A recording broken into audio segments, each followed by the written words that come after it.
Sebagai lembaga pemerintah non-departemen yang bertanggung jawab langsung kepada Presiden, Badan Pusat Statistik Kota Bogor memiliki kegiatan rutin yang dilaksanakan setiap 10 tahun sekali, yaitu kegiatan dalam proses pendataan penduduk Indonesia yang mencakup jumlah penduduk, etnis, agama, perekonomian, pekerjaan, dan lain-lain. Salah satu sensus penduduk terbaru saat ini yaitu sensus penduduk tahun 2020 lanjutan yang merupakan sensus penduduk ke-7 di Indonesia pasca kemerdekaan tahun 1945.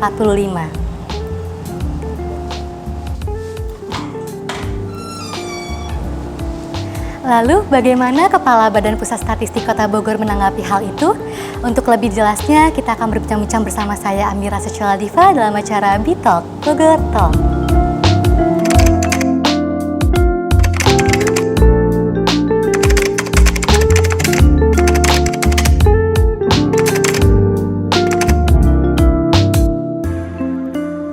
Halo Bogorian, Sampurasun. Bersama saya Amira Sechala Diva dalam acara B-Talk, Bogor Talk.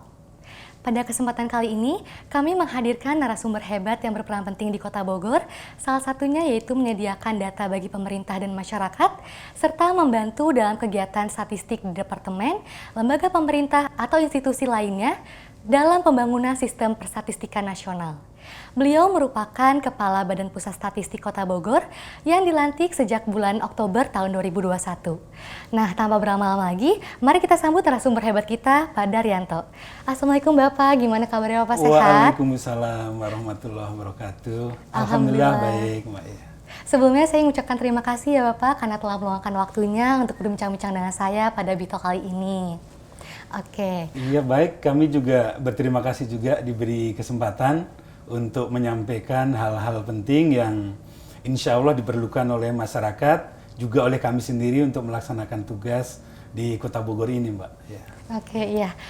Berbicara mengenai Badan Pusat Statistik nih Pak, mungkin bagi sebagian Bogorian hanya mengetahui bahwa BPS ini identik dengan sensus penduduk. Salah satunya yaitu sensus penduduk 2020 yang merupakan sensus penduduk ke-7 di Indonesia pasca kemerdekaan tahun 1945. Nah, boleh dong Pak diceritakan sedikit bagaimana sejarah terbentuknya nama sensus penduduk Indonesia 2020 ini? Baik, terima kasih. Jadi kalau ngomongin sensus, sebetulnya ada 3 sensus itu. Pertama, sensus penduduk itu sendiri yang dilaksanakan atau diselenggarakan setiap tahun berakhiran 0. Kemudian sensus pertanian itu dilaksanakan tahun yang berakhiran 3. Dan yang terakhir itu sensus ekonomi itu dilaksanakan tahun berakhiran 6. Jadi kalau masing-masing sensus itu 10 tahun jaraknya. Nah, kemudian seperti yang ditanyakan Mbak Sheila tadi bahwa sensus penduduk ini seperti apa atau bagaimana gitu ya, atau tadi gimana ceritanya kok namanya sensus penduduk gitu ya. Jadi nomenklatur yang dipakai untuk penamaan sensus tentunya sesuai dengan apa yang akan dilakukan atau yang didata itu apa gitu ya. Jadi karena sensus penduduk tentunya di sini mendata tentang penduduk dengan berbagai karakteristiknya. Nah, kemudian nanti kalau sensus pertanian tentunya berkaitan dengan pertanian seperti itu. Gitu. Nah, kemudian ditambahkan juga bahwa sensus ini dasarnya ini adalah Undang-Undang Nomor 16 Tahun 97. Yaitu di sana di Pasal 7 dan 8 itu disebutkan bahwa pengumpulan data statistik itu salah satunya itu dilaksanakan dengan sensus. Nah, kemudian dijelaskan berikutnya di pasal 8 bahwa sensus itu ya merupakan mandatori atau kewajiban dari badan, disebutnya seperti itu, maksudnya adalah Badan Pusat Statistik, itu diselenggarakan minimal 10 tahun sekali seperti itu. Berarti pemberian nama sensus penduduk ini memiliki arti tersendiri ya Pak, dan bukan hanya mencantumkan atau mencerminkan dari isi kegiatannya gitu ya Siap, Pak. ya.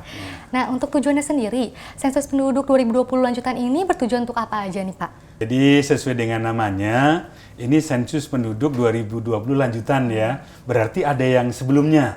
Nah, ini perlu masyarakat ketahui bahwa kegiatan ini memang merupakan kelanjutan dari sensus penduduk tahun 2020.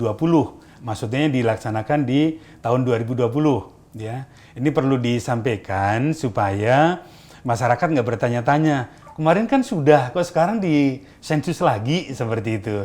Jadi sensus penduduk 2020 lanjutan ini merupakan kelanjutan dari sensus penduduk 2020 yang seyogianya itu dilaksanakan di tahun 2021 kemarin.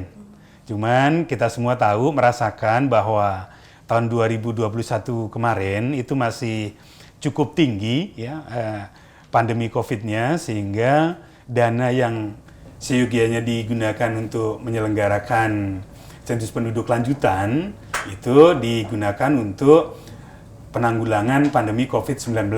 Itu pertama. Dan kedua, tadi terkait langsung dengan pertanyaan tujuannya apa gitu ya. Ini sebelumnya disampaikan juga bahwa sensus penduduk lanjutan ini sedikit berbeda dengan sensus penduduk tahun 2020. Ya, yaitu perbedaannya salah satunya bahwa sensus penduduk lanjutan ini tidak diselenggarakan atau tidak didata bagi semua warga Kota Bogor, khususnya kalau di sini. Kalau di Indonesia tentunya tidak semua warga negara Indonesia seperti itu. Jadi kurang lebih hanya 5% dari populasi yang ada di Kota Bogor gitu ya. Nah, tadi terkait dengan tujuannya apa gitu ya. Nah, ini tentunya untuk mengetahui jumlah, distribusi, komposisi, kemudian variabel-variabel atau indikator-indikator yang terkait demografi, terkait kelahiran, kematian, migrasi, seperti itu. Oke, kalau boleh tahu siapa saja petugas yang mendata sensus penduduk 2020 lanjutan ini, Pak? Baik, ini penting ya supaya nanti masyarakat juga bisa yakin bahwa yang datang ini petugas BPS loh, gitu ya. Ini pertama adalah petugas yang kami turunkan ke lapangan adalah kami nyebutnya itu mitra. Yaitu mitra kami, artinya bukan pegawai organik BPS gitu ya, yang sudah kami latih baik cara penggunaan gadget atau aplikasi maupun secara konsep dan definisi. Nah, mereka itu adalah direkrut dari masyarakat yang kami usahakan itu tidak berjauhan dengan lokasi di mana bertugas. Misalnya dari Kelurahan Bondongan, nah ini petugasnya juga kami usahakan ya dari Kelurahan Bondongan atau paling tidak berdekatan. Nah, ini mereka ini adalah warga nggak jauh dari lingkungan Bapak Ibu sekalian yang insya Allah mudah-mudahan harapannya dikenal sehingga waktu datang ke tempat responden, kan nyebutnya responden ya Bu, yaitu rumah tangga yang terpilih sampel. Itu bisa yakin bahwa ini adalah benar-benar petugas BPS, bukan petugas yang tujuannya itu untuk berbagai hal negatif ya, entah penipuan, entah macam-macam gitu, seperti itu. Jadi seperti itu Mbak, jadi mereka kita rekrut, kita latih, dan mereka adalah para petugas itu pendidikan minimal SLTA. Jadi dari sisi komunikasi, dari sisi pemahaman, itu sudah kami kondisikan supaya memenuhi kriteria yang dibutuhkan untuk melakukan interview atau pendataan seperti itu. Oke, mungkin Bogorian semua ini penasaran nih Pak, siapa saja responden yang harus didata untuk sensus penduduk 2020 lanjutan ini? Baik, ini juga penting juga, dari tadi penting, memang penting semua gitu ya. Jadi pertama, bahwa tadi disampaikan tidak semua warga Bogor itu terpilih sebagai sampel atau nanti menjadi responden yang akan diwawancarai. Jadi dari kalau rumah tangga di jumlah rumah tangga di Kota Bogor ini kurang lebih 263 ribuan rumah tangga. Ini eksaknya masih dicek lagi, tetapi more or less segitu. Nah, kemudian diambil sampel sekitar 4-5%. Itu kalau eksaknya jumlahnya 12.032 rumah tangga yang tersebar di semua wilayah kelurahan yang ada di Bogor yang jumlah 68 itu. Nah, tentunya tidak semua warga kena karena tadi cuman 5% ya. Jadi kepada Bapak Ibu yang terpilih mohon untuk bisa memberikan informasi sesuai dengan yang ditanyakan oleh interviewer atau pendata. Nah, kemudian barangkali juga perlu disampaikan siapanya ini, siapa sih maksudnya, cara milihnya seperti apa, seperti itu ya.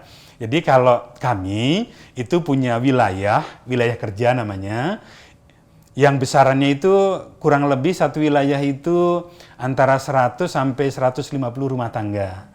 Ini kalau ya terdiri dari bisa satu RT, bisa kumpulan dari beberapa RT atau pecahan di beberapa RT. seperti itu.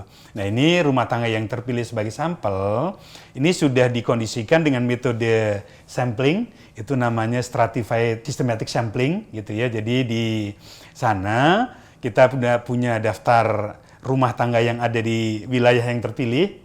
Jadi maaf tadi diinformasikan juga bahwa jumlah wilayah kerja itu kami sebutnya dengan blok sensus, itu ada 752 blok sensus yang terpilih. Nah dari 752 blok sensus tadi, itu didaftar semua rumah tangga yang ada di sana, rumah tangga dan keluarga itu ada perbedaan sedikit. Jadi kalau keluarga itu biasanya dihubungkan dengan hubungan kekerabatan dengan perkawinan gitu ya. Misalnya A nikah dengan B gitu, kemudian punya anak ataupun nggak punya anak itu satu keluarga biasanya. Nah kemudian kalau rumah tangga itu bisa jadi keluarga itu atau gabungan dari keluarga yang ada. Karena dilihat dari bagaimana pengelolaan makannya. Jadi kalau ada keluarga A dengan keluarga B, kakak adik misalnya, tinggal satu rumah, pengelolaan makannya bareng, nah ini kami sebutnya satu rumah tangga. Jadi ada sedikit perbedaan antara keluarga dengan rumah tangga. Baik, kembali kepada pertanyaan tadi, siapanya, cara milihnya seperti apa gitu ya. Jadi dari blok sensus yang terpilih tadi kita daftar semua rumah tangga yang ada, kemudian kita identifikasi pendidikan kepala rumah tangganya itu apa, gitu. Nah itu setelah itu tahu semua, baru kami short tentunya dengan komputer ya, bahwa dari kepala rumah tangga yang pendidikannya itu terendah sampai tertinggi. Kemudian kita pilih sebanyak 16 rumah tangga dalam satu blok. Makanya tadi ketemu 12.032 itu karena 752 dikali 16 gitu ya. Jadi kalau satu blok sensus katakan ada 100 rumah tangga, dipilih 16 berarti kan kemungkinannya akan lengkap-lengkap gitu ya. Jadi tadi dikondisikan dari kepala keluarga yang pendidikan terendah sampai tertinggi.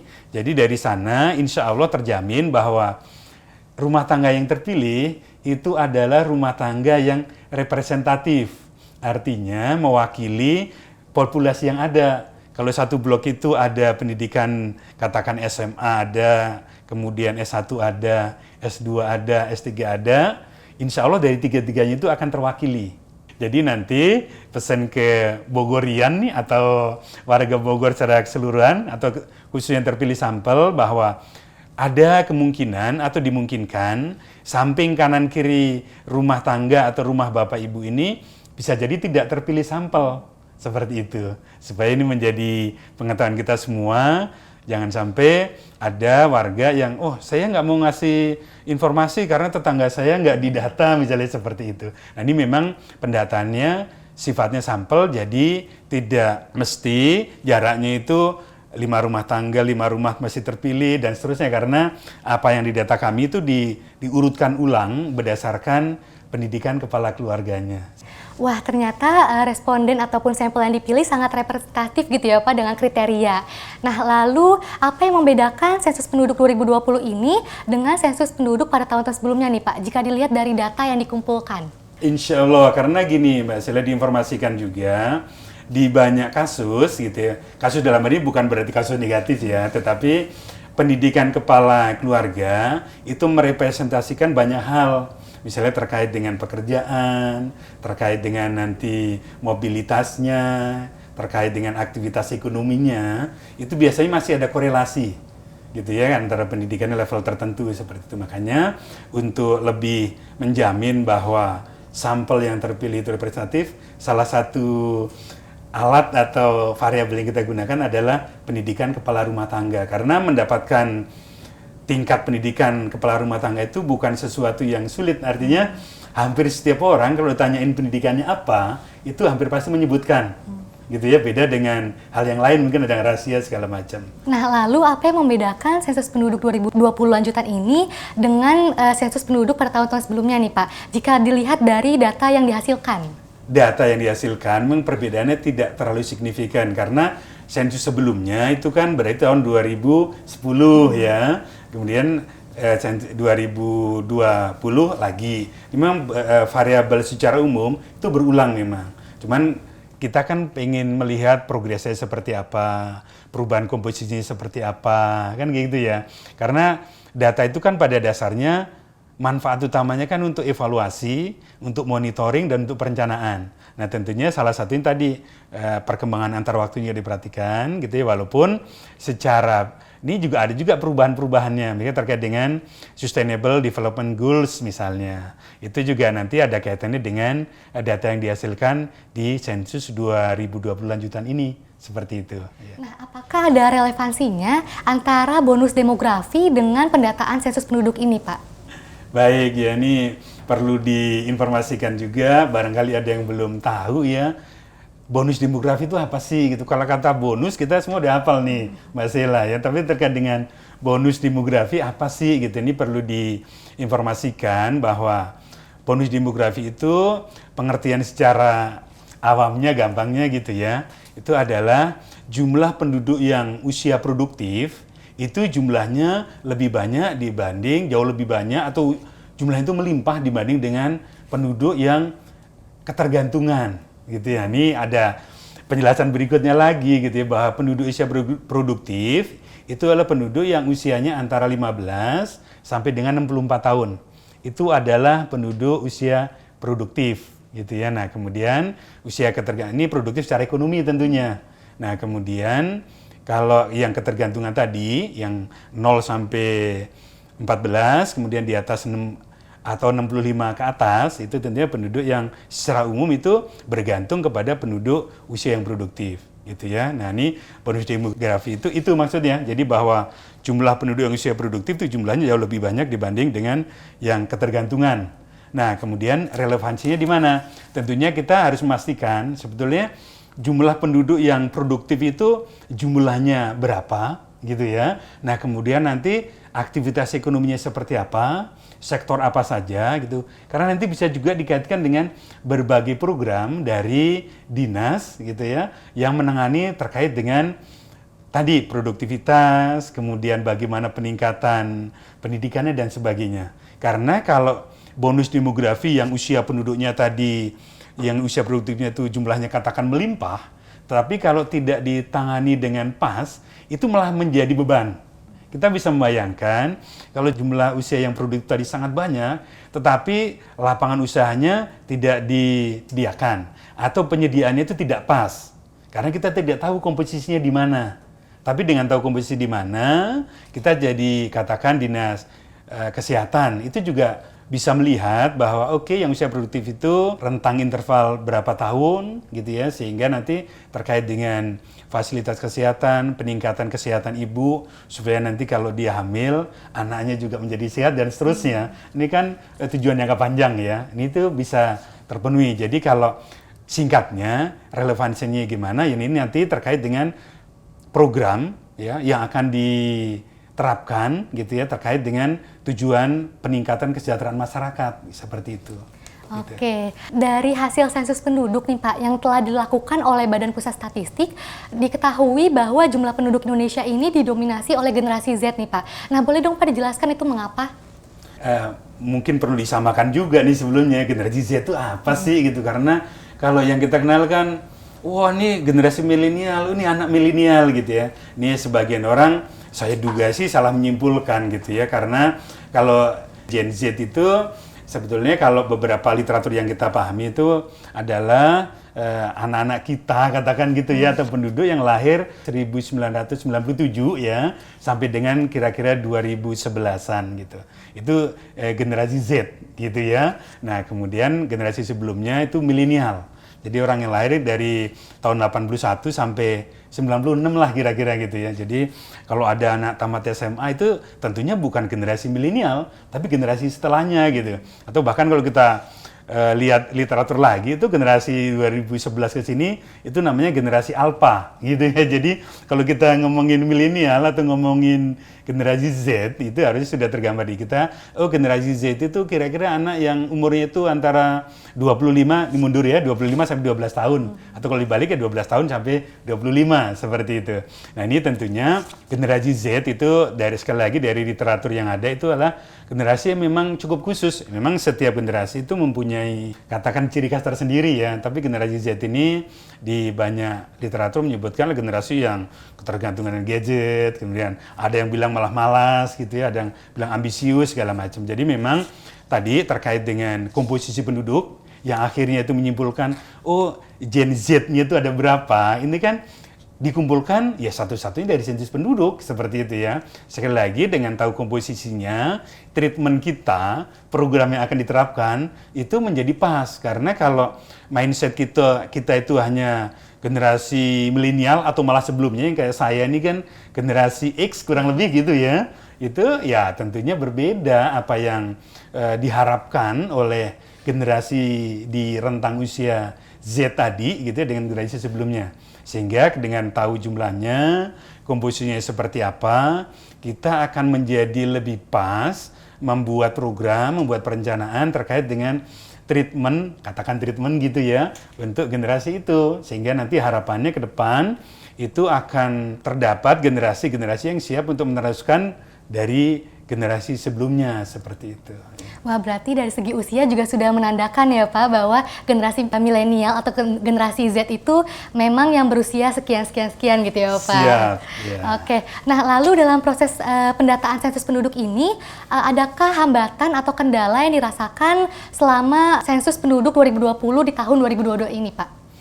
Baik ya, jadi kalau ngomongin hambatan, itu sesederhana pun permasalahan, kegiatan pasti ada ya, cuman masalahnya skalanya seperti apa gitu ya. Jadi memang hambatan di lapangan salah satunya ya terkait dengan tadi pemahaman warga yang belum tahu itu sensus apa atau merasa sudah di sensus kok sensus lagi gitu ya sehingga ngerepotin dan segala macam gitu. Tapi dari awal kami sudah mencoba untuk mengantisipasi seandainya terjadi katakan penolakan gitu ya. Dari awal kami sudah mohon kepada Pak Wali Kota untuk mendukung.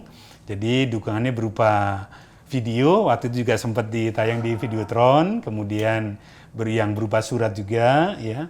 Nah, kami teruskan ke kelurahan, kecamatan dan seterusnya sehingga harapannya bahwa responden yang terpilih itu semuanya akan dengan senang hati untuk memberikan informasi seperti itu. Jadi kalau ngomongin hambatan utamanya tadi pemahaman masyarakat tentang kegiatan sensus itu sendiri dan manfaatnya apa gitu ya. Jadi masih ada 1-2 yang merasa apa sih seperti itu. Kemudian yang kedua ini terkait dengan target waktu dan keberadaan masyarakat itu di rumah. Ini juga kalau dibilang kendala gitu di lapangan itu seperti itu. Jadi kami ini 30 Juni harus sudah diperoleh data clean. Artinya data clean itu data yang sudah bersih secara ketentuan dan secara aturan hubungan antar petani dan sebagainya itu sudah clean. Sementara di sisi lain masyarakat ini ada yang sibuk dan keberadaan di rumah itu di waktu yang kadang-kadang nggak nyaman bagi petugas untuk datang. Misalnya, oh di rumah adanya setelah Isya atau setelah maghrib seperti itu. Sehingga butuh effort tertentu bagi petugas kami untuk membuat appointment katakan kepada pengurus RT, kemudian hubungi yang bersangkutan, kapan bisa ketemu. Nah hal ini yang menjadi tantangan kami untuk bisa mendapatkan data yang tepat waktu, kemudian informasinya benar, up to date seperti itu. Ya. Oke, nah guna mensukseskan sensus penduduk 2020 lanjutan ini, adakah himbauan bagi masyarakat Kota Bogor agar lebih mengerti gitu Pak, dan untuk Bogorian semua yang menonton video ini? Kembali ya kami sampaikan kepada seluruh warga Bogor, Bogorian ya, bahwa hasil yang kita peroleh dari SP ini sangat bermanfaat untuk perencanaan pembangunan, evaluasi maupun monitoring.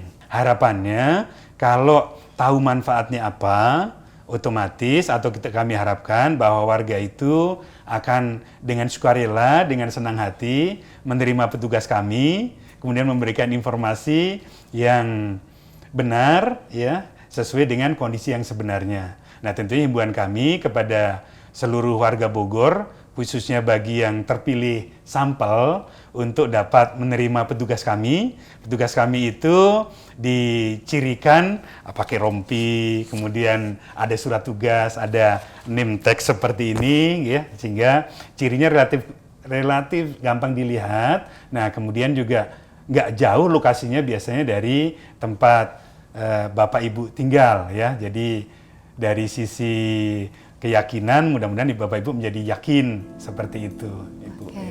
Baik, Pak Daryanto, terima kasih atas waktunya. Sehat selalu dan sukses terus ya Pak. Terima Amin, kasih. terima kasih banyak. Nah, Bogorian, selesailah sudah sesi Bitalk kali ini dengan narasumber hebat kita, Pak Daryanto. Terima kasih kepada Bogorian yang telah menonton video ini. Semoga video ini bermanfaat dan memberikan banyak informasi bagi Bogorian semua. Saya Amira Syala Diva, pamit undur diri. Sampurasun.